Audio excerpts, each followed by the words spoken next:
kore ke hufanga mo he talamalo e whanua mangahi talawhatapu kotope o ku wha o atu pa me he polokalamani kai ata mo e whainga maari e koe nike o atu ai ho mo polokalama koe tufunga whanua alo au ai a kou heni pia mo palofesa toke tase si o laftani a ke mawhakahoko atu e tau polokalama whakawiki koe kua ngā maheni aki I he wiki kotope o atu pa me heni tufunga whanua alo au ai o tau inasi ai pa mo vahe ai ai ngahi whakaukau pia me ngahi tuunga whapolitikare I tonga kai umaa e tau konistutone. Bene ngope ku ki fofolo ati kai ke mau ki he e tau konistutone foki ki ai.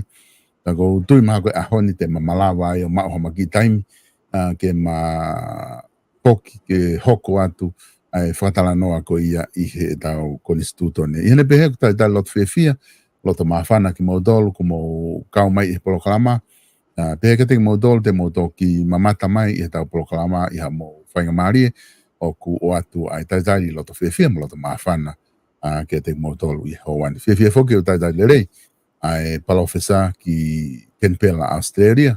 Malo tau mau e ahoni palofesa bea malo e ngawe lahi bea me he maananga alo au o ku mo whiawhia hake mo family I he hoatani I palofesa.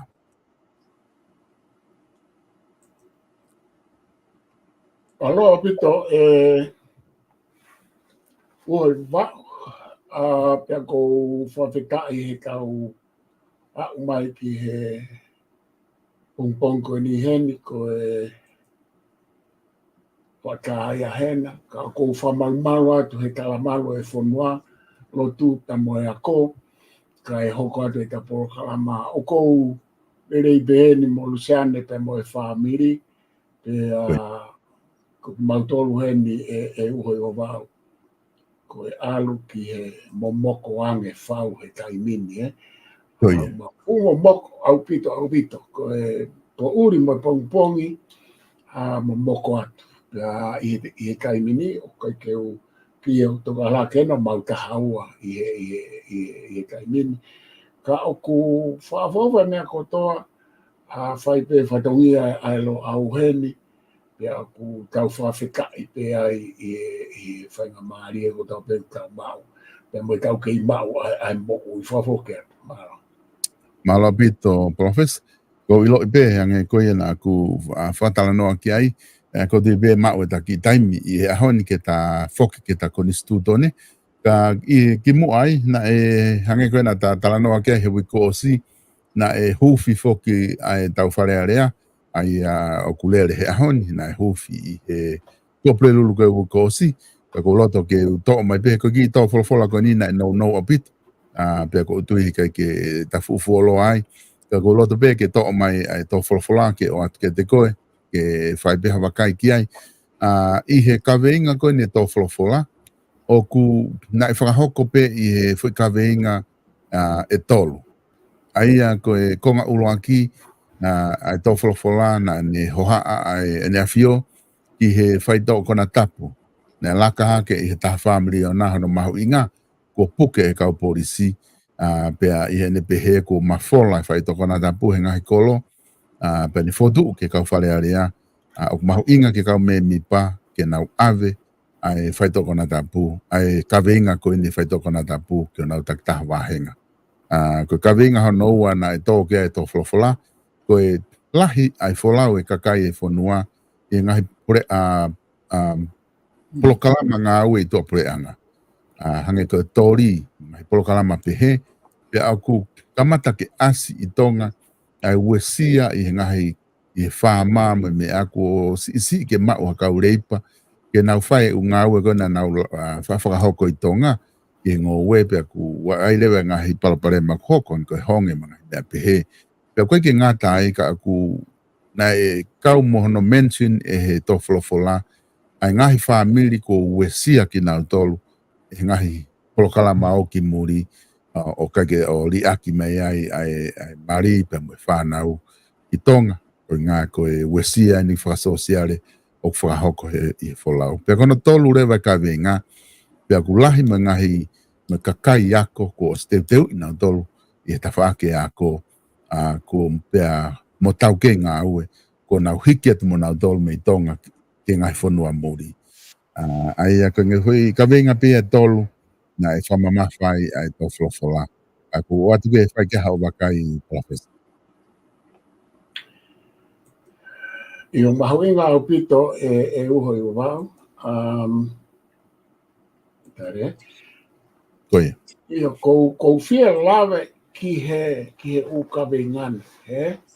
Koia. Ka koe ai me ai o kou tokanga ki ai. Tokanga ki ai ki mua pau hoko atu koe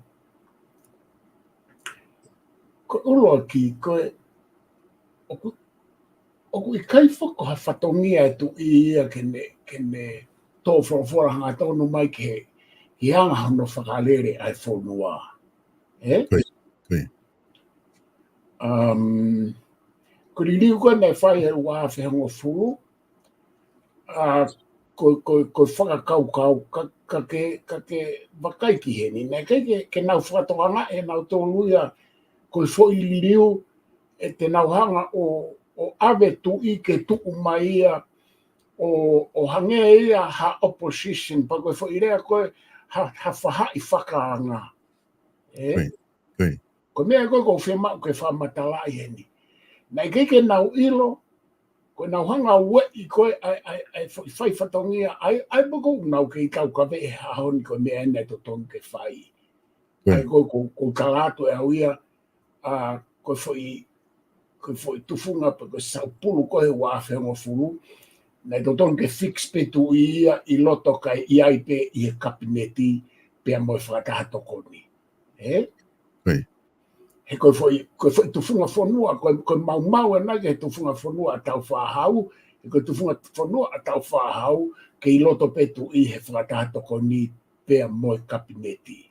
Kanake ke nau lawa na tolo sio ki ai. Koe ke ilo au, koe nau foi sio koe nā mei wheka ko kuhinga o kui ai rewa ai o me aia o ku hoko lahi. Keke lau ke o mea koea e ai peta proklama o asimai kakoko. Ko hoko lahi koe ngā koe foi liriu hala koe ia. Koe foi rea pea ko ai. Sai, ko mea ene ka nai hoko ai. Ne keke na huilo koe nau hanga tuko I tu I ke nofo I tu a tene toi whoko tu uhane whataha tokoni. Uloa ki ia. E koe taim koe nai whotu e tu I e ne whataha tokoni. Nai whae wahalawa ne keke na nau pehe he kau ai liliu. Kone ai pe kabineti pe tuko tu I ki tu a pe tokotaha pe tu I. I kai koe kia mea pehe ia. He tu ai mea koe monarchy, constitutional monarchy, ko au, ai ma pau mau peke ai e council. Ai whataha tokon, king in council, ko whaarea kia. Sai, ko whataha tāke mea koe. Ko mea koe ni, omi koe ni, ki poini o ko whie whamamawhai. Ne keke na uelo e tu ia hange ha tokotaha whaha I whakahanga e uho iwa. Hala atake na uile na tole mea ko ia e hao e tui. He kui kaike na I kaike nau loto pehe mo nau sio ki ai. Ka ko nau hanga o ange ai whainga maarie moi fo I paenga, pe fo I a fio anga ke he tui. Kata, ke ne hanga I o whakahoko mai e umea. Talu alohake ai tui koe ni, ko ia nane hokosi mai e ose e whaili liu pe hala tupo ni ma. Koe. Pea moene tō whola ko toa pe o kune tuku mai ngai foi poini ai ke mahino mo whakatokanga ki he wharearea mono sea moe paremia moe kabineti o kunau tōno noho nau ngai whatongia. Koe. Ko tō whola koe e tu ia he ne hau koe ni. O kuia ko sio whakaanga, whakai opposition I e tuu ai whaunga whapolitikare o konistu tōne pe koe demokralati. Ka aku to tonu ke whaia e tui, ikai. Ko uhinga ai. Ko hona uhinga ko, o ku tō whora pehe mai tui, hena I kai ke tauhanga whau hapere fomu mo tu I, ke whaia e whito whora aki ko ia ai paremia mo se a fare area mo tu ia ki nau tolu hanau audience. O ke whatonga, ko uto no ia he tufunga whanua pau koe ke ulawa o koe ke ulawa e au pe kusio kia ia e kautaki i he whamawanga i he polikare me whare area. He ko omi koe whatata he ko pirikani ia ko whaalawe ki ai ka koutou whie omi. Pule lulu kotoa pe o ke wholofola ia e tu i moi paremia. Pule lulu kotoa pe. Ia ko kereo te aha uhinga ia ke ha ere mai a King Charles o to e tō wholofola pe he mai ke whare area i tua. Pea moe kapneti. Aia ko mea ia a tau tolu me kautaki ke whakarerei e foi mea ko ia. Ko foi mea ia ke ngata pe ia nau tolu mo e tu i. Pea moe eik paremia. Pea moe sea e whare area. Sai, ka koe mea e ho koe no kai ke ai ha whaunga ki ai. Pea koe foi tāpuni me foi whaava ko toi pe whare area. Ko e tau teu pe ke hae tui whakai ulumotua ko e tui o tutonga o whai ho tau tafuru imo tau wako neki ngā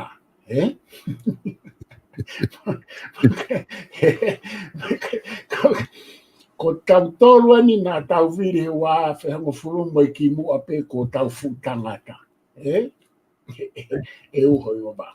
Tau talatu ko tau poto, tau talatu ko tau hā ke o Miami o e ki pea moe tui. So koe osane tau whia me wā whenga furu, tau o wane tau whenga furu.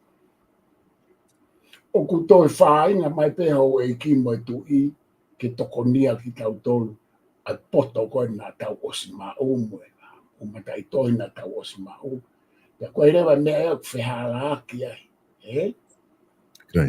he ku kei, on one hand, i tawha ake taha, o ku kei lahi angepe ilo mo e kau kei ai tu i mo hau e ki hono tatake whonua.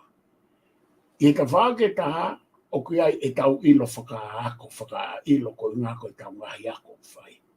Ka ku whie maorewa i tawha ake ko ia moe ke tau toi sia, ke tau toi hanga o whai ha u mono mo ha kapi ai kena.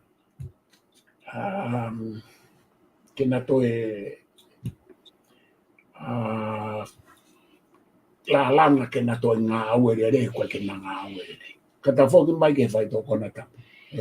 Poini uraki ia, koe poini uraki. Nā ta tala noa mamafa muna, tala noa lahi ke whai tō kona tapu i he wiku o si mei he tō wholofola o e tāpuni o e whare area. Pea oku i kaipe, ko tō wholofola hoko ene tu i mehene hoko ke he talo ni. Ko mohi lele, ko health, ko yako, tu kehanga ekonomika mo ha. Pea i he health, oku pau mau peke ai ene tapa ai tamatu i ke whai tōko na tapu. Ma mafa au pito ange ene hanga o whamamafa i he whai poini whakahe i he whai tāpuni whare area.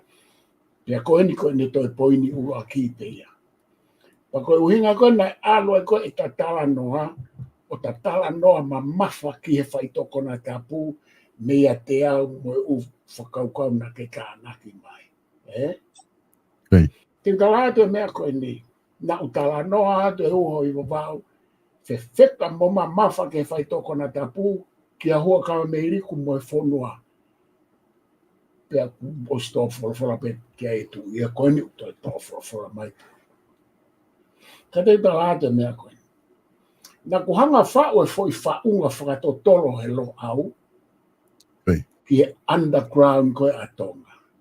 Pa koe kutoki rea tēne he mea koe ia. Pa koe uhinga koe kou talanoa, o kou talanoa ma mafa mo tuki whewheka he kau hau koe whaitonga na tapu. He kulahi e ku ilo ki ai i hena, pe lahi e ku ilo kai heni, e nā ku whai e ngā ue lahi heni. Whaka community ke fai to kona tapu na kai mga na he nia e tamatui ia na kei Princess Kalauni mo Princess Kalauni pe mo taine kuini na spau tu ko aho na hanga na spau o ne hanga o tala mai ka te au pe ne whawhe atu au tapu moia pa mohani I heni ke mau ke whau hafoi organisation heni ke siofe whai toko na tapu a mono palo pare ma I he mo ui a kakai tō ngā te whito ki Kenpelani. Ne whai rewa fu whakataharahi a Kenpelani.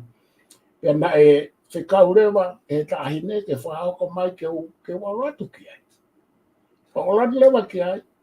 Na hanga he whakataha ko ia o whakotu e taha I me au ke uhanga tatake fo ngā ue ko ia. Pane ne hanga o omi mohani I ke mau whai fo ngā ue o whakotu e fo organisation.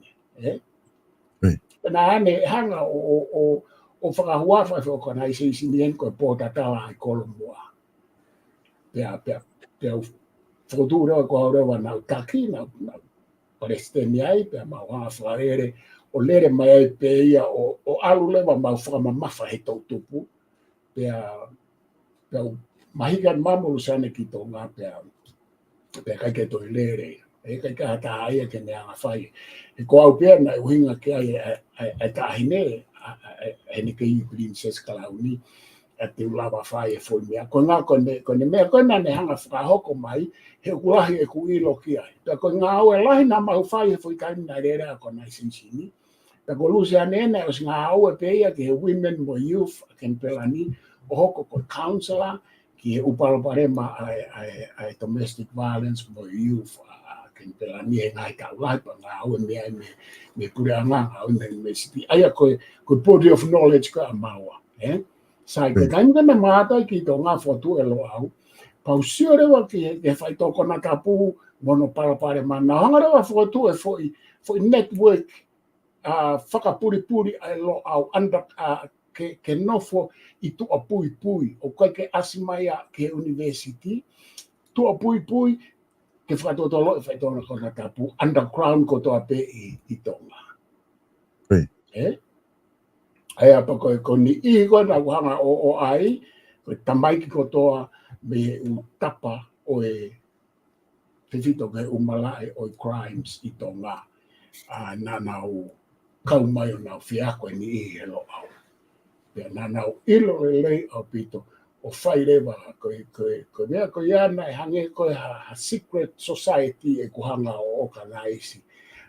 Pea na ai ni I tamaiki nau whiri na nau wirifia ke nau kau he ko whainga mea ko nau whai o no whotutu e fo I society ko in behind. Foi wa abeo lo au ka ko whe mau ke mau mai ai mea ko toa pe me he whai toko na tapu I tonga me he turiki ko toa pe ke o mai ke te au me lo au. Tako no whamu ia uhi wa. Ko uhinga ai o kou tala atu kon pa kou lea ke whonua. Ko tau tala noa kon ke whai toko na tapu ko osko toa e tonga whai toko na tapu I he eku tānaki mono ala laisa I tonga o tuku he lo au. E kai ke whaka au ngai noa ia information ko ia ka e whai aki ai tokoni ki hono tataki ha tau wheinga pa koeni mamafa mai e tō wholofola e tui. Ke tau whaha tau wheinga ke whakasisi ai whai tōko na tapu I tonga mo lava mapurei. Koe kaka ia uhe kuvao koe kau taki whonua kau maalunga kuna osfihia na toi whai tōko na tapu. Kuna osfihia no ngāwe ake aisi. Whai hifo pe o au ki la. Pe aku awhia I he tui. Pe aku I kairewa ke toe ka e tō wholofola mai tui. Whamamahe ki ha tui pe tapu moia. He o kuongo ki ai ta kone awhia I kuai kakai o lunga kunau whihi ai whai tō kona tapu. Pa koe uhinga ia uhe wā tau kala noa mahina. He kai pe toi ose tō wholofola I tui e whai tō kona tapu ka aurewa kune awhioi o kui ai hane holo. Pe iai ha whakasisi ai whai tō kona tapu, mai tō whai kona tapu alalo ki o lunga. O se a fio pe tu o kai ka floto fare ai tonga ko foi mo ni me e te kalat me fato tolo na maufa o si kotoa tori o si kotoa kau polisi o si ma kana ki katoa information ni na wala lava ma mo ku foi va a konelo o si kotoa mo u kau kulu fai to kona tapu he u feitu mo kakai ma ko ke kakai kai mini ko ta wende fa fi anta me covid pa te foket ta fo o que prison porque venga na fato ngai ta no ko sina kalatu ia ka maiki me tori na ha ta no mai ka te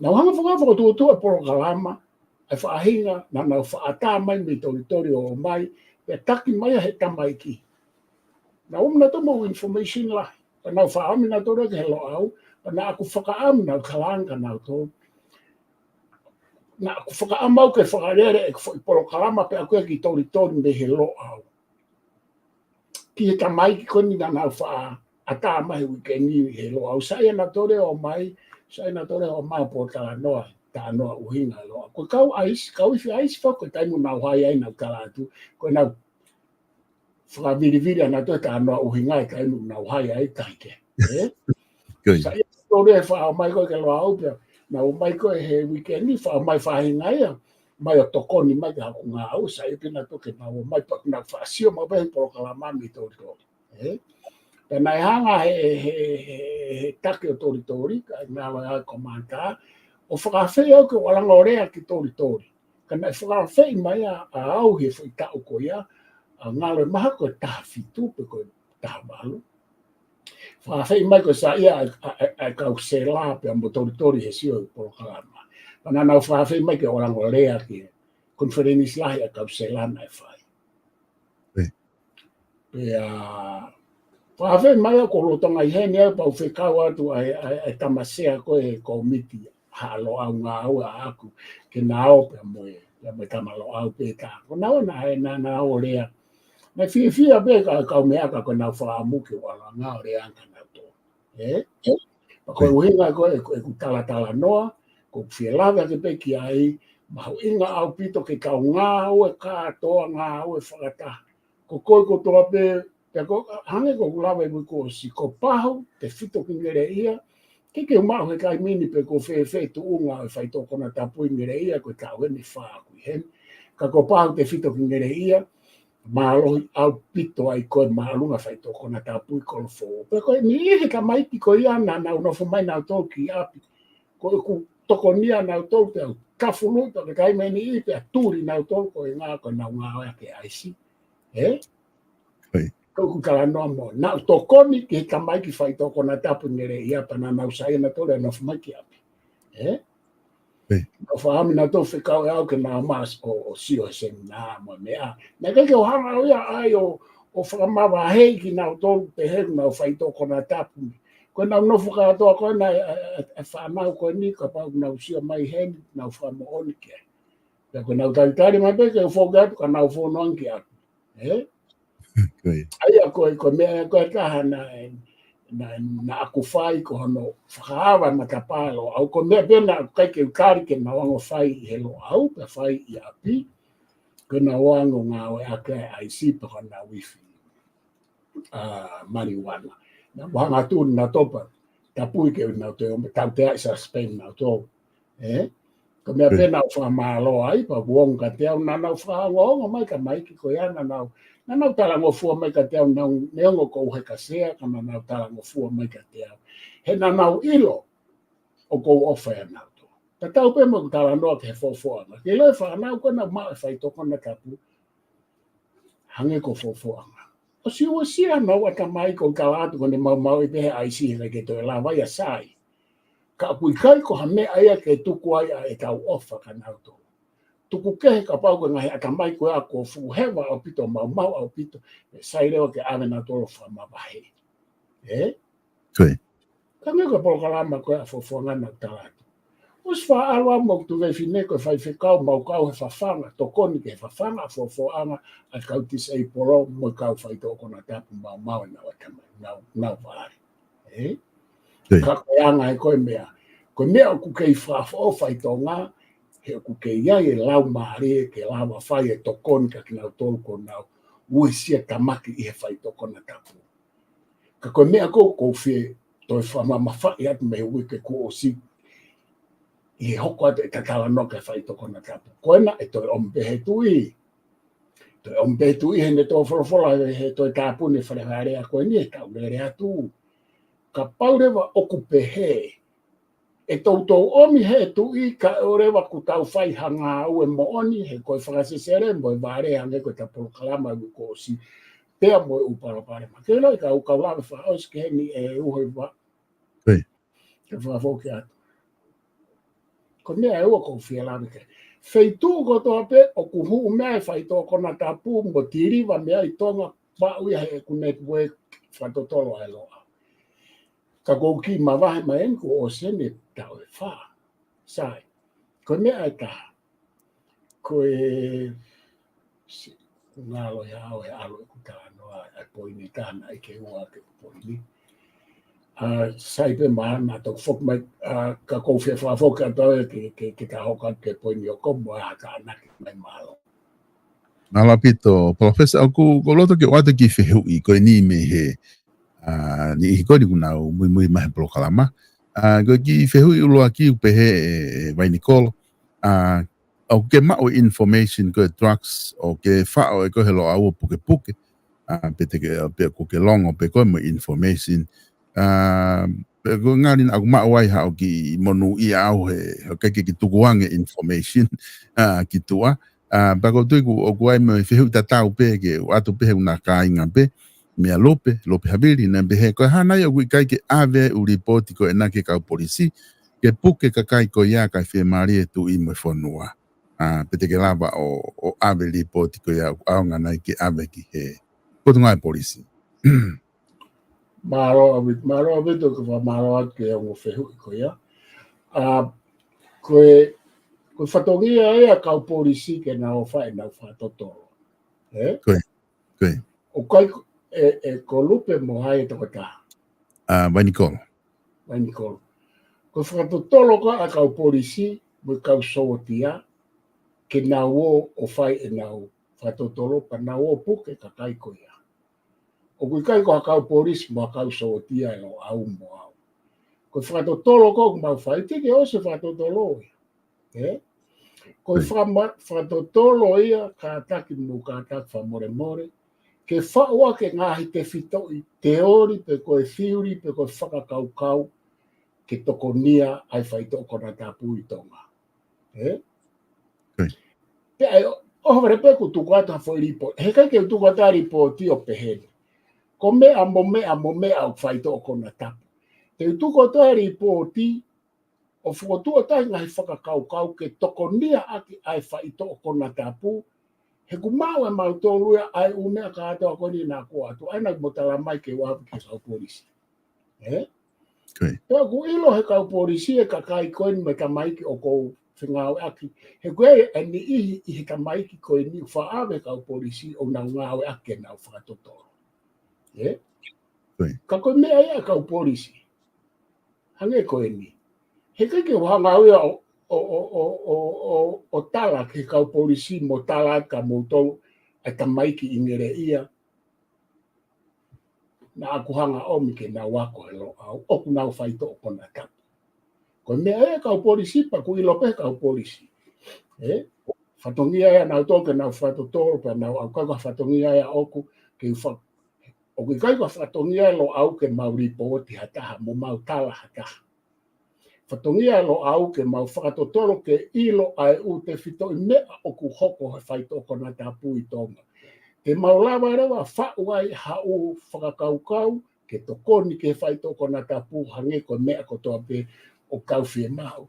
Pea moi whie mau e hene a whio, pea moi pure anga. Au whaipe ngā aue ki ahua ka meri, me ka neti, ka koe kai ke whiunga, hange koe te tala noa ui kōsi. Te utuko atoa oia, ai u whakaukau ai lo au ke tokonia. O stara no ai peha o mea ni he ka u polokalama u ko sima weekend.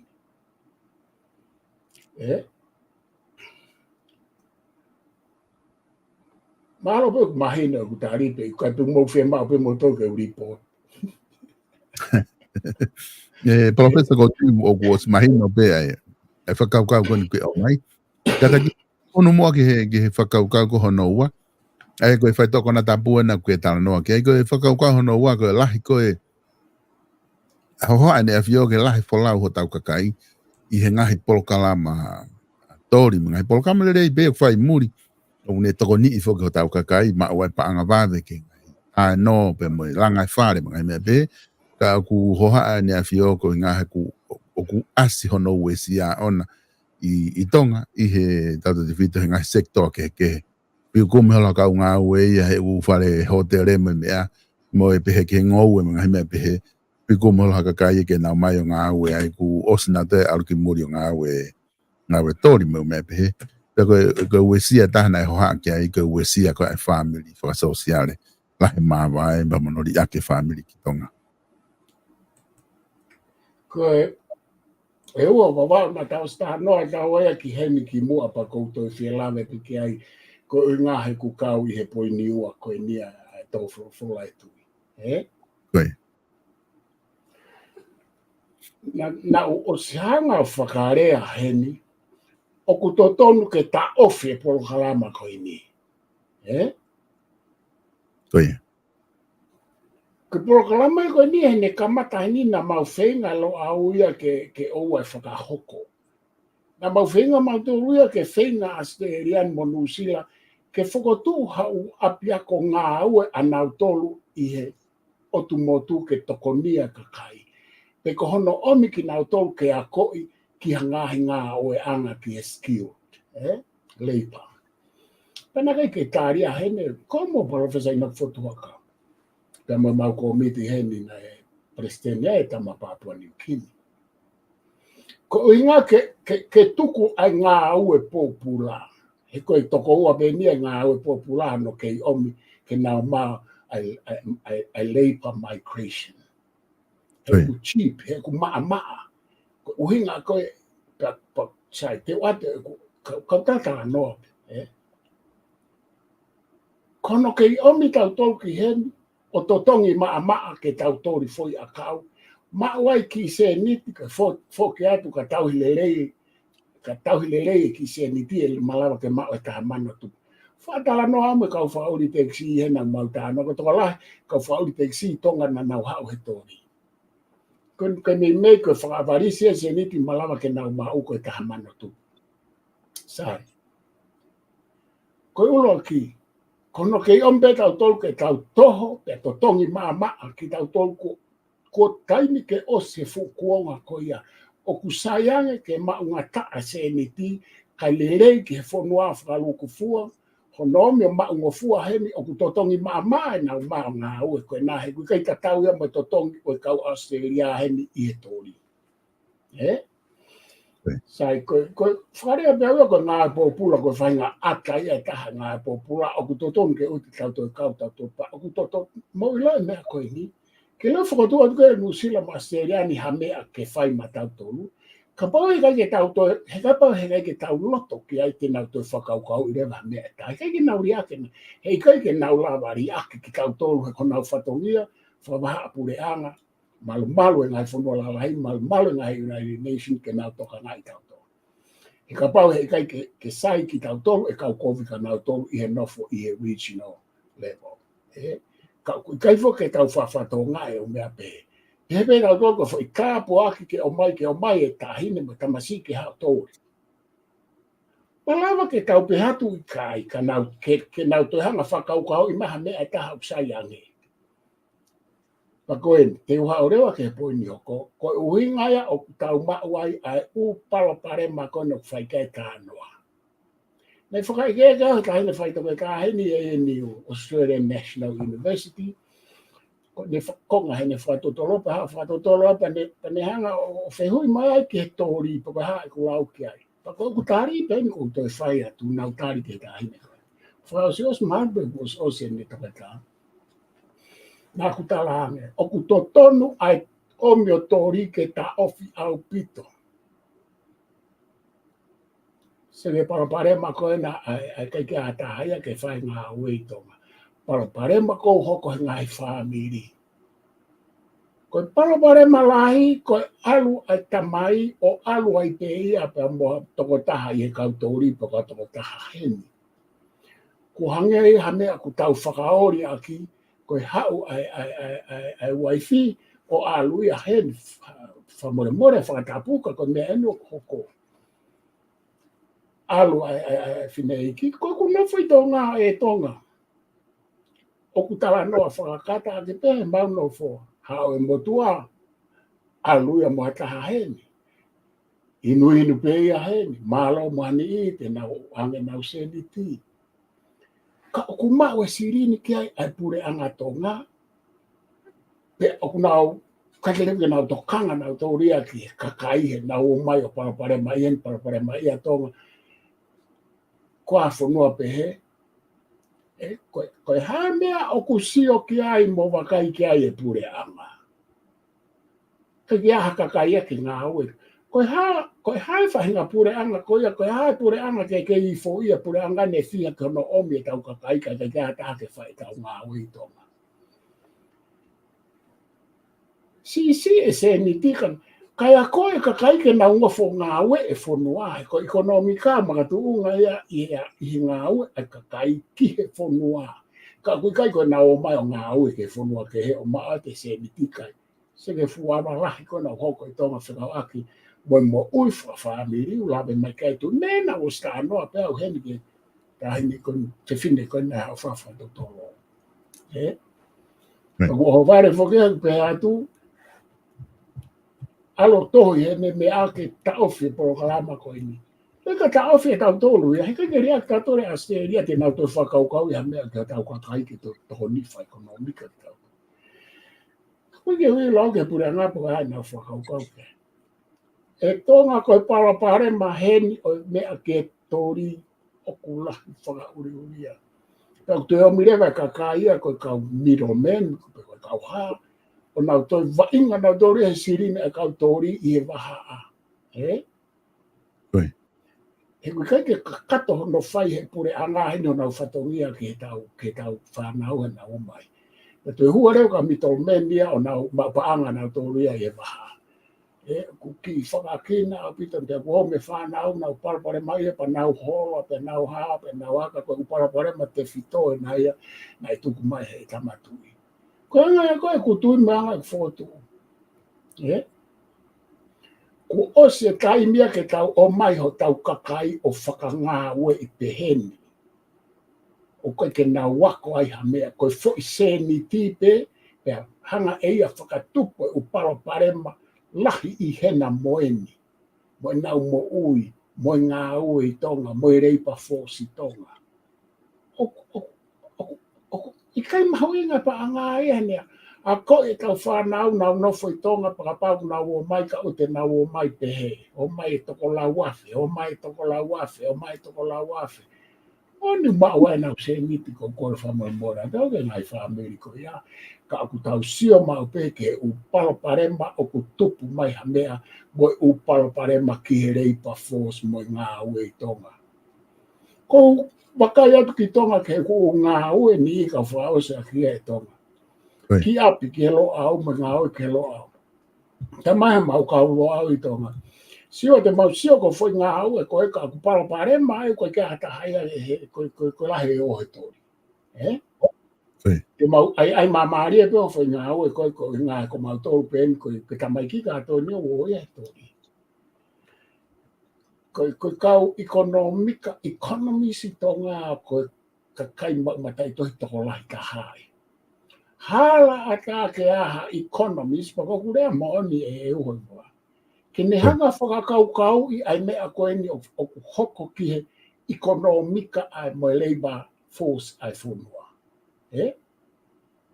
Ki nau tu o mai kau economies o mai ai fu mea whamaman lai fu mea ai he state theory ai economika ai mea koe ki he labor force mo labor power. Maho inga apito. Halaka, kakae, Koe. Pe tu mata he sociology o tala no ke upara pare ma whaka sosiare. Kauako. Fie mao e kauako I tonga momuri a kautonga. Ki tau tu o lea e ko tau tolo tau nofo whato tolo whai ki he umea. Ke loi kau whaaosi tau ko whiai whaaosi ene e ua. Ko nea au bifuka mea e ko kāno. Ko nea lahi kākoi mamani na tau to whanga mo ia. Ko nofo be e kauako o ia o whakatotolo. Kai alo e palopare mai me industrialization. Ai ngā oe a ngā oe ulanga whakalaka o ngā oe a ngā e whainga technology ke oa o ke au. Hanga e a ue sia ai ata kai oa tau tau ke pala ku mo one mea ko whai e whainga tangata ke ata kai. Ko hai ka kaina to tonu ke tuu mai I he senturi ku o si o lea whewheka ki whoi mamani. Ko kau a ko. Ko kau sainisi, ko kau filosofa, nai ni ina nau lea whawhekai. Ka nai lahi pe nau ngoa nau tolo e whakatotolo, me nau nofu he loto university. Kai holofa a environment ia I mamani. Toki a mai koe lahi koe mau pa nau toki a mai rewa, kai lau whae u whakatotolo e kau sainisi e whiha ke environment ni ka kua tō mui. Pea mo kau wako. Ko kuhinga e ka noa ke kauako me kau economist ko nei tonga ko ka noa ka muto. Sai, ko mea koutou e to whanga e mamane a ho ni whikawa ki pe mo uhinga tatau. Toki tu mai e kau filosofa me kau sainisi me kau ha e hoi wau. Ko uhinga ko health. Ka e tokanga kau sainisi me kau filosofa ki health. Toki tu mai ni tau pe ua no mai ki mui ko lahe mau e mo ia tangata. No fo pe ata hai tala mai o ku COVID kai he ko me ai ke kai no fo pe kau ta pisinisi tala mai COVID me kai ko me kai ko. Pe ko mahaki ai kai ko uhinga ko e nau tu mai kau filosofa me kau social sciences o tala no me kau sainisi o whakatotolo ke mea ko ia. He koe kau pisinisi pe na nau hanga ki te men mai ta mai pena to mou kai ta mai TV kai mou ire kai ke mou hala ta ke whai hau whakatotolo whai ki ai. Whakasainis whako. Pea ko tuktuk mareo kau sainisi me kau poto o whai au whakatotolo pea o me u teori ke whenga mai ke tataki ake kakai man koe maha ke kai noa ia me ama. Tui noa ia ke ahai pe tu mai a whae me foi a konaki tae ilo mo tae whaatotolo ke mea koe. A konaki ke whamausi noa, a konaki ke mea kai, a konaki ke a konaki a tamai. Ko uhinga tatau ia mo mea ko ka noa ati ai. Pa ko uhinga koe ki tau ka wako I tonga. Mou tu mai. Na kuhanga whaafe tangata economist I tonga ke mapuro kalama e wike. Petara mai e ia I o wiko o si koku toko ua. O do fetu utaka tau ku puri ai. Ko ia toi rea mai e. Ko kuhinga ke hau a kau ekonomika tala noa ke whonua. Ko ke uila pa mau puri ai pa ke te oa ata ko fetu utaka tau ko ke toi tari mai. He wike ni ko nei tawos. E ko poini a ko ko ilo I he tu a mamani pa ko uhinga ia tu a lo au o lea tala noa pe. Ko I tau lea to ngā ko manu e kaho o kulere lea na whanga ake ka ne kuin ko kun sārote. Ka pau kua hau ilo wahe. Ange ko lo koe ke hau mo professor ina futuaka mo koe e uho I waba ka kutau wahe. Saiange e tau whinga wahe he tau whakalongolongo kai ngoto e whonua. Whakalongolongo e kau economist e tonga koe economist ko ni nau ai ke hau tala noa he wikeni kupuri ai. Ko ke ilo pa me ko ke to asma ia ai ke hau whaine polo kalama. Ka kule atu ka pau whanonga mai ko toko ua he toto. Pe ku keife. Ko uhinga he ku ngoto e whonua. Ko nau kala noa mai tu I. Ngoto wha ekonomika e whonua. Ka au ku kai ngā ua e pure ngā mai kau economist ke whahamea ke whonua. Whafo ke atu hoi wā. Professor ko kawenga fra OCB ai ko me kawenga similar pe mo alhetori ki ke he ni ko nga ko tofolo tu igula he kai ko ave o ko pe ko na tau ke nga o he bre nga ko na o ma nga fa nga mari muri ko na hiki atu yai o nga we io ko poini mau i ngā ia e tonga pa ko poini na kamata pe me mua Koi. Ai ko poini ko issue whaka e mamana ko well migration ia ka no mai ketu ai ko kata ai ko ka okupe heni ko anga ko o fefolau aki mo fefononga aki mo fehiki aki ko teoriko pe ko theory ki aina pehe na tau alu me u fonua masivesiva pe ko rural pe ko u islands pe ko u hano whakarea underdeveloped hano na tau alu me ai ki u urban ki u developed ai ko tau ngā unu mei uta ki kolo ko tau ngā unu mei uta ki city life ko tau haku ki muri ai ko foi kala noa ia talu tau se folau aki mo tau fetukutuku mai tau ki muri ni me ona mo fulutuku ni mga fulutuku pe aku mo oni pe tau folai tu ka ko tui ko te fito i uhi nga ia ka fauset po ni ula pe aku te erewa me ai ako he haku me he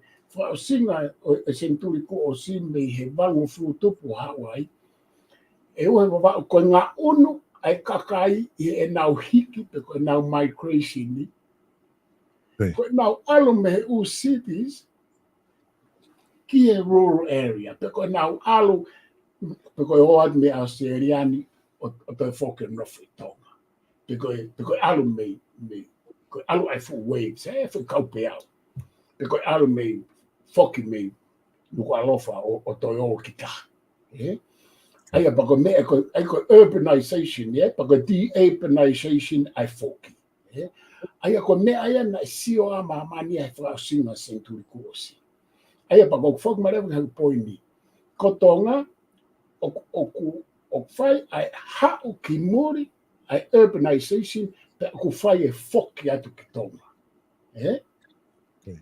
pa ko hinga ko tui ko uhinga te fito a kamatu i ne to for ko whaahinga na e a koi mo skola sipi mo ngā au e tonga i ngā he taku mai koe ni te tukuanga rewa ka nau. Te tukutuku nau au nau tonu he urbanization kai ke nau de-urbanization. Ka uku iai e whaahinga tonga i muri, hange ko whakataka te au malo au mo Professor ni whatuaka. Kai koe ka mau whotu koe e lo au.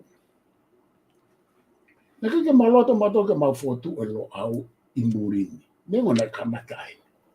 Na mau loto ke mau foke kamata i tonga ke mahina me mamani ko e lo au o ku kamata pa kuiai a ene foi food home i tonga. Te mau tok fe alu aka wai pe au me ko vitimo mea. Ka koku uhinga ke mau loto mato ke fotu ai whaahinga university online bahao pe fo au ko ni ke pehe. Ko mea ia se, ko tai mini whaku hange ea mea se, ia tai mini, ko nofo mai e ni, i fo lere mai ko e ni, ka oku iai hano wa ai tonga, na e whakatu i tonga, oku tonga mo aoste e ria e lo au. Aia ko ku hinga tānoa, ki hange ko tō whawhala tu i, oku malawa.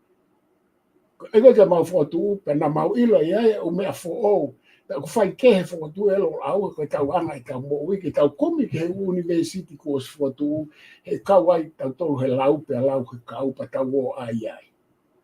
Ko mau tolu e nai kehe, e riki mau toka ngat mau toke university, he na mau siako, he na mau ilo e na tula university. Fe mau toke mau ai e mau university, ia ki mau tolu, o whakarere ake ai mea ho mau ata mai, na avere uhinga vai e mau ke whatu i tonga. Pako kanoa pe he ke he whealo ake a urbanization, ma de-urbanization, hange koe whaamu, koe tō whawhalaki. Oku malawa ke tau o mai, oku malawa ke tau o mai, pe te tau heni, pa tau toi o ki tonga. hangi ko whatata ko ke lo au. Pe aku lere pe wa ai lo au I tonga. Ko inte mau toi alu atu he ose ngai whatongia ini mo whia COVID mau whia alu aki pehepe. Ai aku mau lawa whai e fo I langa ngā au e ko e ni heni pe lawa whai tonga. Ka aku hinga te whito e tō wholofola e tui, ko I whaahinga nā nau ngā au e pe a whai kia e whalala I tonga pe nā nau scholarship. Ko e hārawa u hinga o ku lahi ai, he ko mea o ku hoko o ku lahi ai o mai ia. I mea ko he talano, ko statistika ai. Ake ko talanoa ke statistika lahi o mai e kau nesi ia. Ai ko mea ia ko e ua wau tokanga kai tamatui. Ko mea pe ua ko ilo I koe me he teita ai lo au mo e tau kei tonga o ku lahi ai e ko mea tōru ai o mai. Ko ulo aki ko whima o pe ke o mai, ko inga he ku mauange ai u mea lahi hen ki he mo ui. Ane pe ko ula ki uhinga koe na tau migration mai ai. Uhinga la lahi e ua ko o mai ke ngā au e mau e paanga lahi pe mo o mai ke ako. Pe o mai le mai o tuko ngā au e ia mo e ako kai tila marijuana e kau tō ngā. Ko mea e o lahi kai mini hen. Sai. Ko uhinga e ua koe ki tonga o kulahi ai o mai. Ulu aki, ko tae whia maarie I anga ai whaunga mo anga no whakarere whonua. Ko uhinga e ta. Ko uhinga e ta hako I kai ke mau ai se niti whiunga. Ke whai aki ai nau whia mau mo e nau fuakawe ngā mo e nau hā I tonga. Ko mea re vai ke whai re vai tokanga ia ki ai. Ko tae whia maarie I anga ma whai pure mo no whakalere whonua mo I kai lele e se niti. Kau whao sa ke poini koe nika whawhokia. Ko tuu koe ai private sector I tonga mo tuu ai pure anga. Ko isi mahu ngane nau ki lawe kai ui ko si ke whai ke whakaukau e whonua a tonga. Ko tuko ai ni o ku fe ta omi pe ai private sector pe ko sector whakatau taha ai me a koe wahe. Ia nau toi lahi anga nau tō luia. I he pure anga. Waherere au pite pure anga he. Ka aku waherere au pito anga private sector. Ka aku more competitive ia pa whaingata au pito I privatization. Ka koe sirin lele au pito. Ko tonga, ko private sector I tonga, o kai ke ofia ke wahe a pure anga. Me he le woro ko toa pe. Ko fo I ka e potu ta tauia o whie mau ke si o ke e whonua ko uhinga e ka e o mai ki muri. Tuku ke hange ai o uhinga e ua na la wai ki mua ko tae whie maaria I mawhai pure pe mai kai lahi siri. Ka whoka mai ke whai poini ko lahi siri. Ai pa ko hunga ke poini ko ke paanga. Ko nā ranga tangata business e ka nai whiri whararea pau whamatala an kai whai mea koe. Nā kai ki ne whatokanga e nau talanga. Ke seo ki tongani o ku wahelahi ange pure anga kau ngā ue me lalo ki o lunga I private sector. Mahino au pito ko koe te ke ngā ue private sector I tonga ka pau o ku I kai ko hao bisinisi. Koe mālo pe ho mo ui mālo e mai ki se neti. Ia ko ho wahe mau o sa tau hongo fulu pa moutoki hiki e wahe ngā. Koe pure anga koe nau mea na tu koe kola. O ku nau hiki kola pe nau tō lueni he tau e whia. Whakawhetai kua e nau kola, tae kola kau tama, ko nau taange he tangata business koe. O ke sio kola e pure anga. Ko kola, kau whanau no ki ai, ko hiki e wahe ngā whatatau ki e hiki e koloa, ke inflation. Koe. Tako a wharapeku nau kola. Tako funga ko e nau kola, to hiki wahe ngā pe wharearea ia I he funga e nau kola. E nau whiunga pe he kola. Ka koe ku poini, Wāhenga lahi ka unga e pureanga. I e whonua, i e toinga. Tuku ke hange kau whaaia mo whainga pe nau whaangota mo ha maoe nau ko. Whe maureo ke whai e sio ke whoinea ko ia. Ke kola lo ua, ka aku kola private sector. E whai whawhewhea. Me e kau ekonomika e tonga ke nau work out. Koe ni ko hiki wāhenga ka pa aku kola a private sector, ka wa meni kola private sector. O koe ke kola pe ka whaake e kaha, o hiki ai pe nau tō rea kola ka kai kola pe ka whaake kaha. Whawhoke e te ue pa, Malo pito profes, ko ilo ipe mahalo ko ni kakato ia ai whatala noa kou ta whai ko ia i he whikawaki pe mo e tō wholofola. Pea neongo ku ose ta taimi, ka ku uhinga ka ku kore mo ke taki alu mo ka fo i ke ta koni stutone ke ta lawa ki fo i kupo e taha pe ua. Ta toki mawa i ahon. Pea inga ku lava o ta tala noa i he tō wholofola koe ni huwhi whare area. Kata ki awhe mua koe stutone na tangata i he kupu ono hi kupu whitnoa ni ta hoko kia i he ahoni. Aia na ta ngata i he kupu ono hiwa. Kaka kupu whitu noa en, ka pau ku ke mau pataki whaose aki mua e kupu whitu noa, kupu lahi en. Ko ti mahalo kone ospe kupu whitu noa ku ka ngari wheunga he ahoni kata toki hoko atu hau. Ia koni ko mao e wā, ki tai kare mai kau ki sepe koni ko mao. Ok. Koe kupu whitu noa, koe anga tae tāu i ao e whare area o ku tautea. Oi. Ko ataha uloa ki, o ku uloaki mo e ua, te tau kamata hoko atu he uloaki. Ko hataha o kune ei, anga tae tāu i ao e whare area, P, whai pe tae whai hanga aue o ku kaunoa i he, pe whakawhainga tā i ai, pe whakawhiatungia i ai whare area i whakahoko no whatungia, C, kaunoa i ha whakawhainga tā i ai, pe whakawhiatungia i hame nipa, pe ofisa whare area i whakahoko no whatungia, D, au kovi i ai whare area, I, whakamana i hame nipa, pe ko ene koloa, pe a F, whakahauwhi, hataha kua tu une whare area ke puke. E ngofua.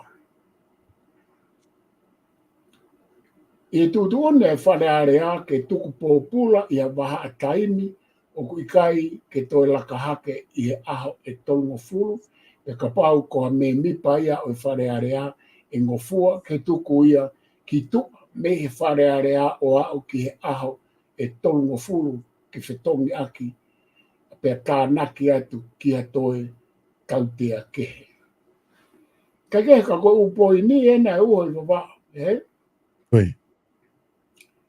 O mahu inga upito e upoi ni koina me he ei ki he efa. O ku osi maa ko konga fukeni e nau tu ni, Oi. Ka po osi maa ai o me ko hataha ko fok mai ke ulaki. Ko hataha o kuneanga tae tau i ao e whare area.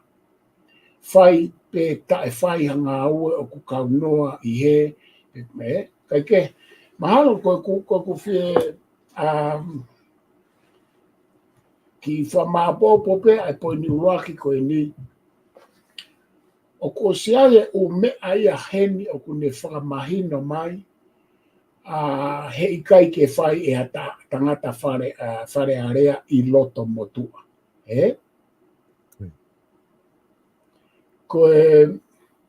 O ku whaahoko pe, o whare pe ku hawa tahaya me whare area, pe ko ato o ngai loto pe aku hoko pe o fa whakawhikikia pe ko tai whi maari pe alu aio ngā wea ke hanga hilea pe aku tautea oku tautea i mau pepa koe mau pe ngai tūtūne wharearea ki ai ka aku mahu inga au pito pe whaehinga o mai a ki toa ai e nau ulea ai ki ha mea i loto e wharearea pe ko nau lau ki a taha e wharearea ko o mea ku tapu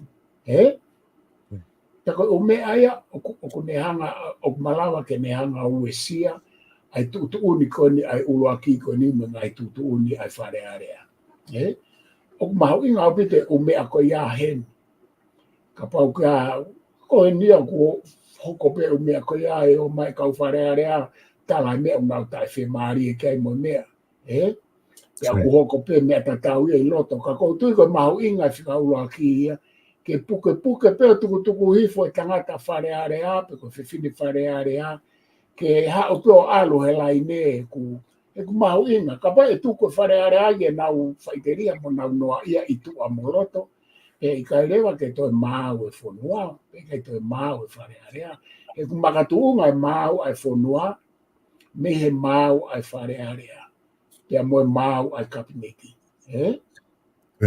ko mea mahu inga ia ka tanofo peheni e wharearea. Ko wharearea, whataha mo kapineti, mo e whamau anga. Ko e nau mau, pe e mau e whonua. Ka taha o ke wharearea. Ko ne ta e mau e wharearea, mo i kai ke nau whakaurunganga i ki nau tō. Mana tui e ua i wawau. Ko mea koe mō lare, koe urunganga. Nei kei ke toi whau e mea koe a ia i ha toi uhinga. Koe talu me kilua e civilize e whaahinga i tangata. Koe mōrare, pe koe whakaurunganga, na e whau ia. Uhinga larahi e ua ulua ki ke puke māu. Puke whaofa, puke ai lelei. Whika wau pe he whahinga i ni. Koe whau pe ia ke puke ake fie mau ai kautaki. Ai mōlare. Ka koutui koe kia te au o ngā au e lo ua pe o ngā uhinga. Malawa pe ke mo oni e uhinga koe ke puke e tau. Whikau hi waha koe tau. Merino, koe mea whakaukau te whito. He ka pau he kai ke ai ha mōlare. He kai ke ai tuku ke hange lao. He kai ke ai ha mau.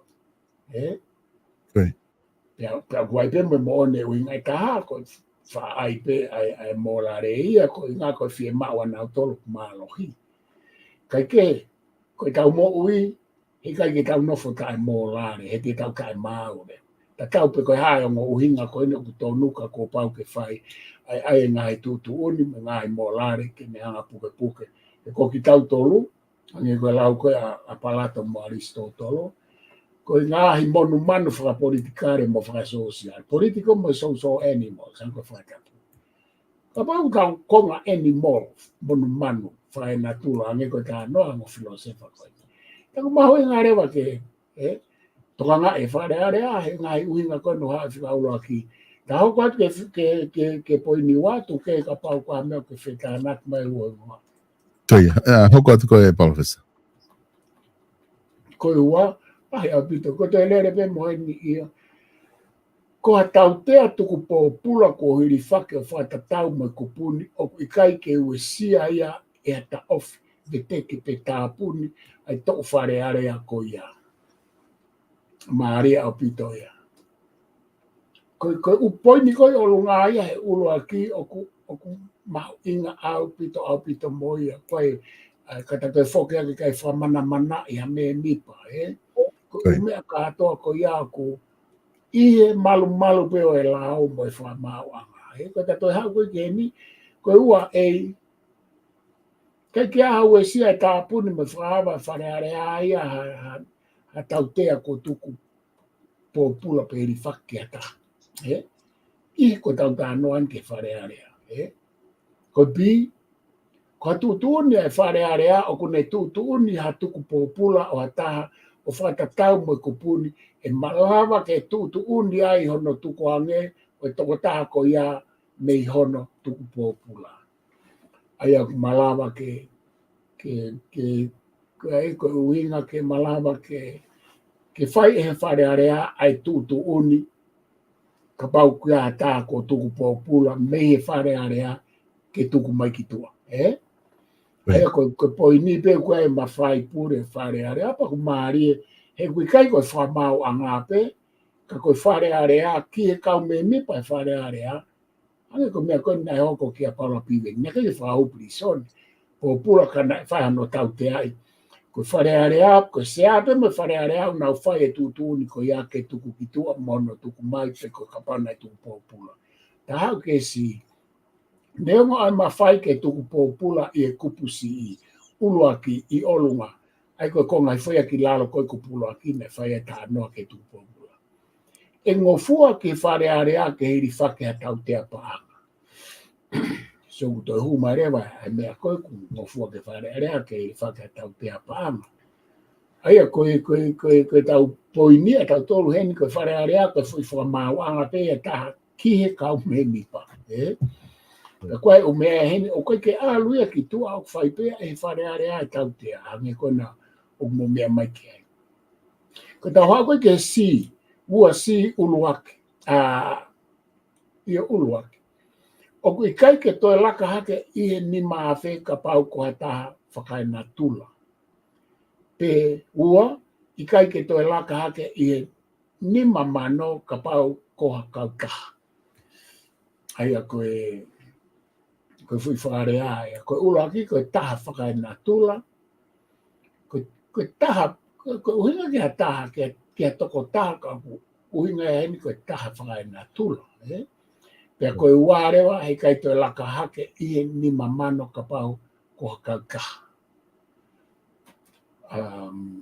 Keke fumaini ka teo pe koe uhinga ki kau taha i whe. Kulo tongo pe kau taha noa e whare hare ama kau memi. Pa kai ke ki hahia o sai koe hau koe ai ua, ai si ua. I kai ke toi laka hake i he ni mamano ka pau ko hakau kaha. Ki hahia ke whare area ko pehe e whare area ko whai e tō tāko ia i e kupuni. Ai ka tau pe ulaki mai ua si, ko whare area pe te nau whai ai tūtu uni koe. Koe siri lahi ni mawhi ke ata, pe koa kau tāko nau whai mai ha mau ke whare area. Ta hao ki he ti e ue mau, kua pau e ikai ke whakalao ke tuku pōpura, momo ua paanga whakatou osi hata koe uhi ko hahia i e kupuni. Aia koe fo i tahape ka pau mo ua paanga hata ko tuku pōpula, pe koe tuku pōpula hei kai ke ngofua ke mo ua paanga pea toe tuku pōpula. Ai pe fo i tau tea ka. Koe fui tala no maari ni ai ua koe ni ne hau ke pōpula, ke tuku pōpula kau whare area. Ka ta hau ki he i, e ngofua ke whare area ke o atu hangai tūtu uni, pe he, pea ne whakamawhai i hono o atu a ngahi tohi puke ko ia o tāu mo whiunga ki hono whahoko o kupuni.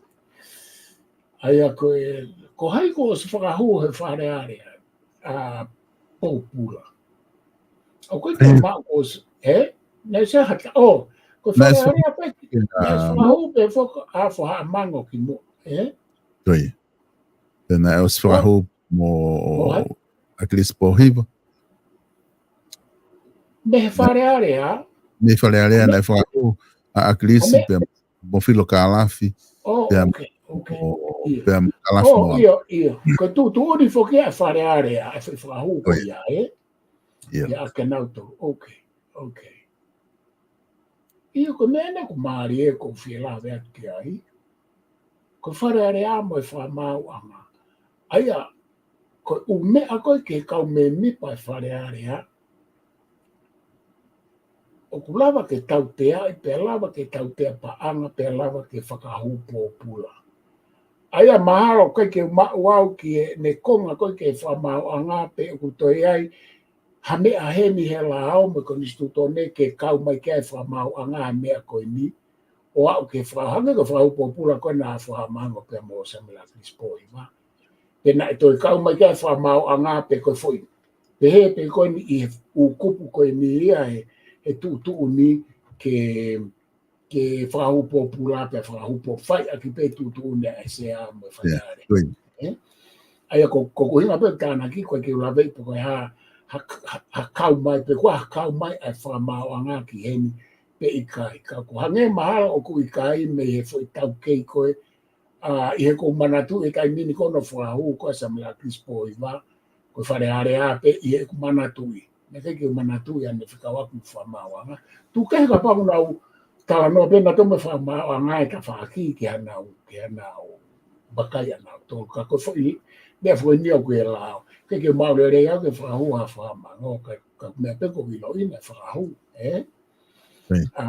ka kontui pe ko ia pe e ua wau ka pa ko me ke fika na ki mai ko fe kontui mahalo professor ku o ku kakato ai kupu ko ni kupu ko ni ku tala no ai ki he i hano tautea i hata hai whare area i hane anga tai whaapa ki he whare area ka koni ku mahino pe ku kakato ai whatala no okay pa ko at pe whainga mari ko ni ka kua hamea ku ke loto ke whakakato ake ta proklama au ni kata toki hoko atu i he wike ka hau ko whamalo atu e ua whahoko ta proklama ko whewhama popa ki poini ulua ki ko u poina lahe tolu kena ke o mai ke tō whalai tui mahu inga au pito ki he whonua ki he kautaki mo ki kautolu kato koe whonua koe na e whaamkai tui ke whaitoko na tapu na ne whamama whai mai ai poini o kui kai ko hamea eni ki e whatongia pe o siasi pe koe kaupolisi pe koe pureanga ka koe whatongia o ki tautolu katoa ka koe ko whaamanga mai pe i he tau patseti koe ko tuku mai tau patseti pe i kai pukai ke toki hau e foi alat koe ni ko toki ain ke whaetara no ke i whakawa koe o ko whaamo pe ko mea koe o ku whaangongo mai kai tu i ko ha whakaivia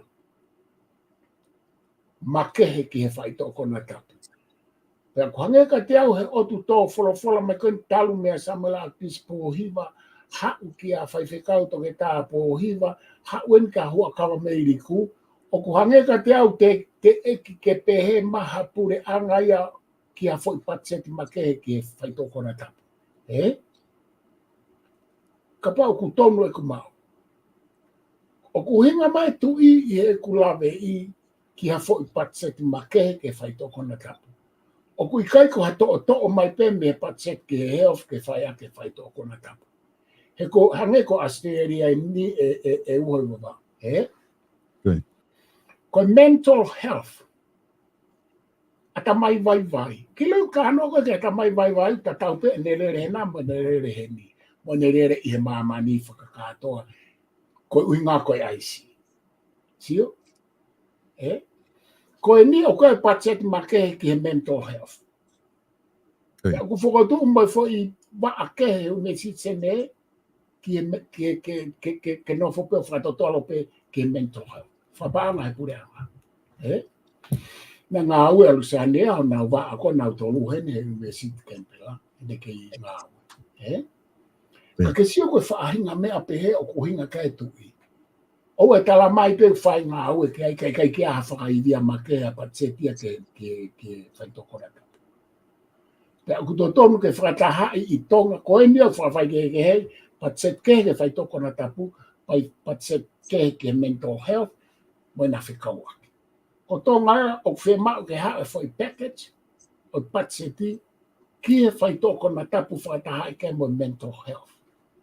E ko ngā na whanonga whakataha nā ku tala noa, mari mamawha ku tala noa, ui ko sika ko pau ke tau tala noa mamawha mo tala noa mahino ke whuparo pare ma whakaririfu kontene hanga au ai whanonga, notonga au ai kai. Ko mea utokanga mai tu. Ko whakatauanga pe o mai ha whakairia ma ke e whai toko na tapu. Ko whakamahino e ka pāku tāri e he kapineti ai tō whawhora tu. He te kei whaia e a kirisi. Ka mata mai tō whawhora sa mala kirisi te kei ne whai. Pōhiwa te kei ne whai. Pako hoka meriku ko kulawe I o ku te eki ke ne whai ma whamawahi a whai patset ma ke. Ka wate ai mea wha osko e ni ke wha ose ake. Ko tūkua mahamani e taimini. Ko mahaki lahi tahaya o kaka ki o lunga ko atamai vai mo whasisere. Ka atoa mahamani. Pe o ku ngāu e whewheka ki ai a mahamani mo kau a ko me kau sainisi e whakatotoro e whikawhako. Ko araklewa ai whakatata mahino. Ko kānata, sai, ko piri ko kānata, ko nauhanga tāri, ko e nau mea ko assisted suicide. Ko nauhanga tāri ke toko nia kau atamai vai me whai toko na tapu, assisted suicide. Ke toko nia ke nau tamate ipe ki nau tō. He whakamamahe e nau atamai vai, e mau whaika ki nau tō, pēr mei he whai toko na tapu. O ke sia ke whunono a mea koe ni e ua tokanga kai tu ipa, ko tokanga kai proklama ne ua pe te lahianga ko ta noa ke mau e atamai. Ko Piritania, e ngalo e au ta proklama wikosi. Ko nau hanga lau e atamai vai me he aisi, te whito me aisi e ko whainga atamai vai, whaike. Iyo, ko manatu hene mea na aike tāta nai ngalo I tō ngā kau ai at whakau me atamai vai. O ku nau hanga o sitari Piritania, ke nau lau ia, ko terminal, maa puka whuirea, ko terminal illness I Piritania. Ai atamai vai me whai toko na tapu, particularly me he aisi. Ko terminal illness o ku hinga ia, o whakatatau ia ke he umahaki chronic disease in hange ko suka mo hafua. Ka ko ku poini I kānata mo Piritania, ko kamata ke ko ilonga mai kamata ke ngāua mamani he ko fu pe seti lahi o mamani ko mau na atamai he ngāua whai toko na tapu te whito ke aisi. Ka ko fie manatu ia poini na ngāla nai ta tānoa ki tō ngā. Mauna whako I tō ngā e ua roba. Tau e ku tupu I tōnga pauhau, I he whango futupu, ko tau uongo futupu, he tau I ai. Ka tai tā ke tau sio I tōnga e aha ko ia whangafu tāma te whakaririfu. Tāma te whakaririfu pena tau sio I tōnga ko whakapo uri a tā iaka here a tā, mea u hoko pēr, whakapo uri tā iaka here. Ko manofo I tōnga, o ki ai e u tāma te whakaririfu, pe koe whakalawe alahi whakaririfu ia o ku hoko na te kei tau sio ai. Pana ko si lea ki pehe ko Porokalama, ko tupunga ia me he aisi, me he vanga e ulo e tamasi, o ku ne whairewa e o mea, o ku whaikehe atu, ai whainga tāma te epa ka whakalawe a koia. Ai a kōsi asia. I foi peka I foi kai ai na nau hai ai foi koloa I se aina. Nau hifo pena tōruia na o si hai na tōruia e ua I wawa. Si lere a te whine e ki no hai fo. Tō ake pema se ka fuhere whai ua ake foi ulu. He pe koe hai, pe fuha manga mahala. Lolo tonga eu si lere mai o ku helpless, defendless, pako nau tonga kai hai. Ka ko hai te ne whai e mea ko ia, he kei ke whai a tako tānu atamai I rei. Whai e, tako umea au wha asi tonga ko kai haa e tamai ki una o tonga hai ko e nau kai haa. E ko taimi ko nau hai ai, e ko taimi tautaua e nau I whi, ke nau kumi ha mea ke mau ha se miti. Ko mea e ka.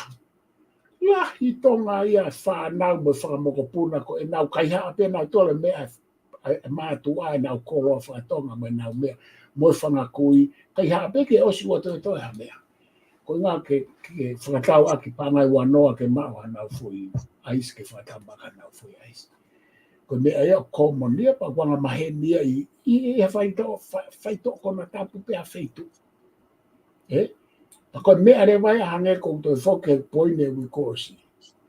Kau nofo he fua ake whaito kona tapu ai ata mai vai me frasesere o whai e kau ngā ue ke whakahanga ki ai.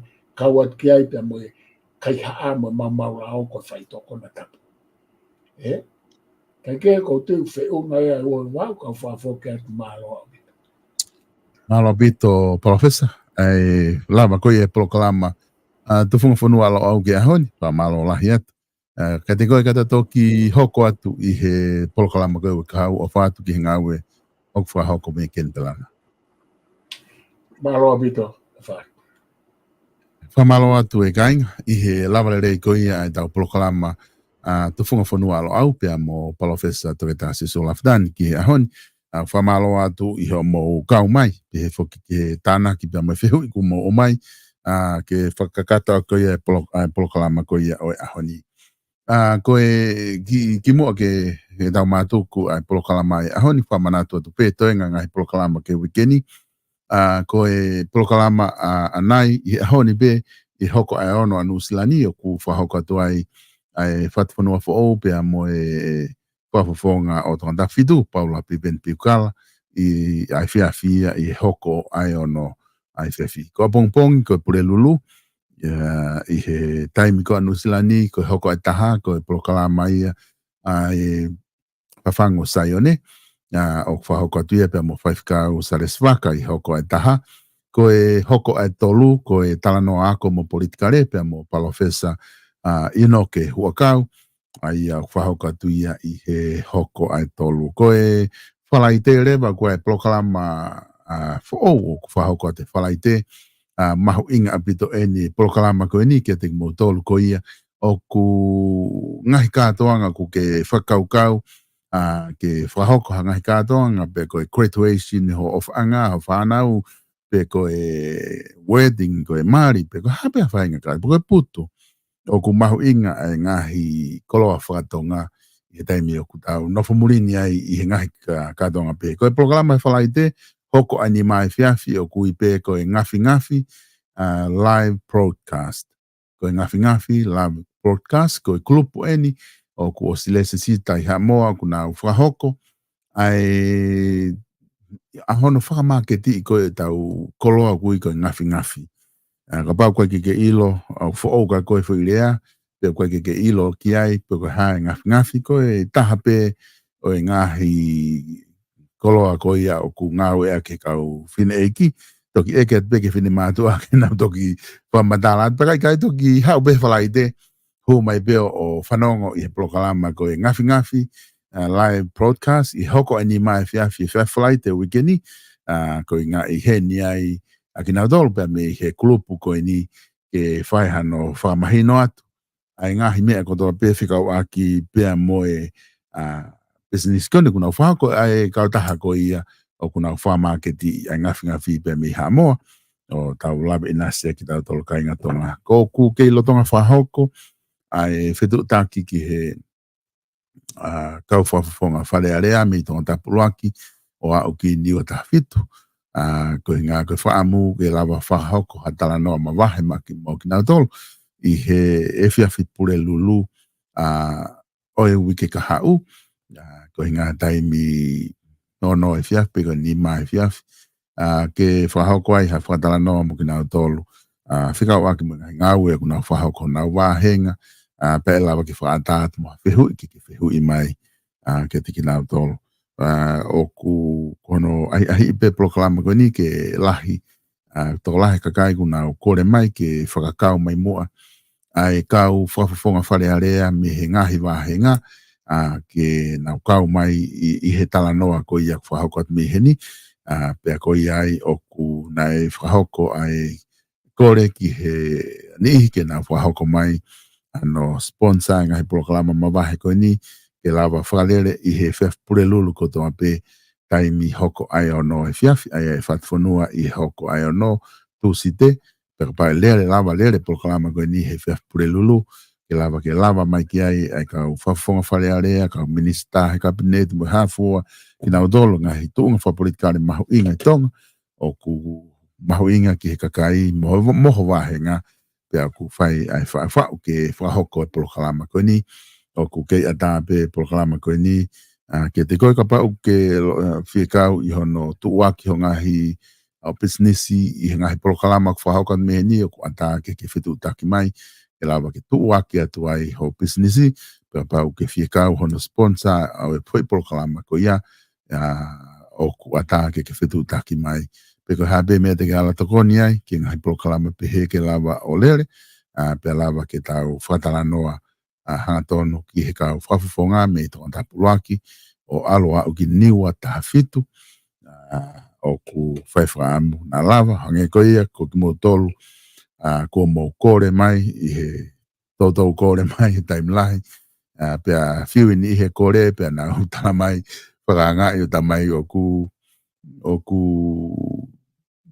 tokanga pe polo kalama ke whaka eke pea a tōna tapitu ka koe ki te anga whainga maarie o i kau whafafonga ke he pea koe iai o koe ngā ko toko lahi whoke kau sponsor ia o tōna tapitu pea koe ia whae kore ke ni ke mo tokoni i hono sponsor koe ia o e polokalama fo o koe ni i he whapure lulu taimi o no e fiafi nā lava ke whahoko atuai ano whatala noa moha whafafonga toko taha e wike kotoa pe o e whafonga toko tapu loaki po toko tapu nima po toko tapu fiha i he wike kotoa pe o whahako haki i tala noa moia pe ki whaatamo a taimi ke whehu i mai ai hao whehu i ka pa o kuke nofo he wahenga ko ia ke whe ilo ka mea i ho wahenga te ke lava tala noa mai ai ka kou whe mau ke lere ai whi toko tapu loaki ki niwa tahafitu ke lava whi takai ko ia pau e lava ia te tau toksio ai ki he takai hoko na lava o kau mai moha ni ihi o e kakai o kuna o kau taki ngau e kau CEO kau specializing ai field kai whawhalala pe i he taimi ata pea mo e kia sponsor ko e lava mao ke lava o lere hoko hoko ai whai proklama ko ia ka ku whamalo la het ke ting mo tolu ka inga i he momea mai ke tau proklama ko e ahoni mantu e tau proklama i whawhalai te mawinga pito ke whanongo i he talanoa ko ia o mana ke whai taimi ni mai whiawhi whalai te e he ngafi ngafi nau tolu ko ia ko nau mau ke whalere proklama ko ni ke toki mea mai ki ai ka pau ke proklama ia ngari aonga ka koe moho mangahi nau mangahi koloa whaka kakai whiwhine o ko ke whia mau ke ilo lahi ki ai mahu inga apito ke whanongo he talanoa ko ni he koe ngahi whaungai te ke lava mau ngahi koloa ko ni ka te ke toki lava mau atuia i he taimi e whanga te ke whanongo ai ke proklama ko ia ngā whika tau toki pilongo ake ai whiawhi i he taimi hoko ko ia ai ono ai whiawhi.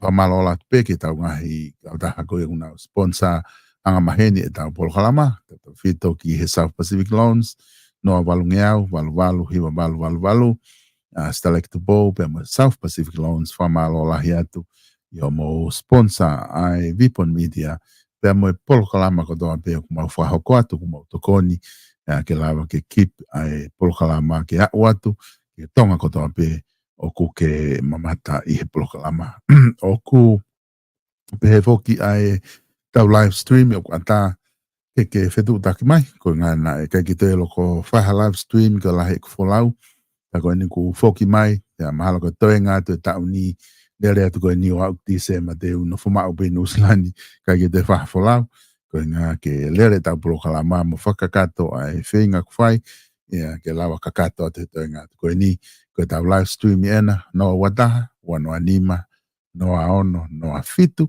ka pau ke whiema o ke hulu whaitai au whainga katoanga pa ke puka ke taimi mai ke lava ke maua sport messenger mai pe te lava o taria tuia pe ke area ke lava o maua sport ko ia ke whahoko live stream kuma lava whai mo whaita ono whaita lai ata ko ia o katoanga matua ki mauinga pito ngai ata ko ni ke tauhi ke whetu taki mai iha o whainga maari ke lawa o whahoko atuia.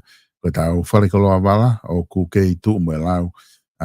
O ko tui mahalo o ku tuka wanga ki nakai ke na whatonga i nakai ke ongo atu e tu waki koe na whahoko atu he tau whare koloa wala e ke kuosi.